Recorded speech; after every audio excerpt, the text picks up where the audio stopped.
ఒక సినీ నటుడుగా, అట్లాగే మంత్రిగా 2 రకాలుగాను పవన్ కళ్యాణ్‌కొచ్చిన ఆగ్రహపు పర్యవసానమే ప్రస్తుతం ఎదురైన పరిణామాలు.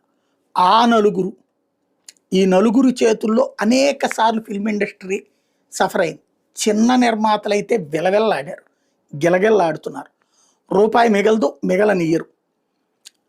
వీళ్ళే దోచేసుకుంటారు. ఎంతో కష్టపడి ఎవరో ప్రొడ్యూసర్ డబ్బులు పెట్టి ఆ సినిమా సక్సెస్ అయినా వాళ్ళు ఆస్వాదించట్ల. ఆ పేరు హీరోకి, అందులో ఉన్న యాక్టర్లకి వస్తుంది. లాభము అనేది మాత్రం గోపంగా మారుతుంది. వాళ్ళకి మినిమం రెమ్యునరేషన్స్ ఆ నిర్మాత ఇచ్చుకునే దాంతో వెళ్ళిపోతుంది. నిర్మాత నిండా మునుగుతున్నాడు. పెద్ద సినిమాలు తీసిన వాళ్ళను కూడా థియేటర్లు వీళ్ళ గుప్పెట్లోనే పెట్టుకున్నటువంటి బ్లాక్‌మెయిల్. ఇప్పుడు మాకు 10 ఉన్నాయి, మాకు 30 ఉన్నాయి అని చెప్తున్నారు. బట్ మరి మిగతాయన్నీ ఎవరి చేతిలో ఉన్నట్టు? లేదా వీళ్ళ పేరు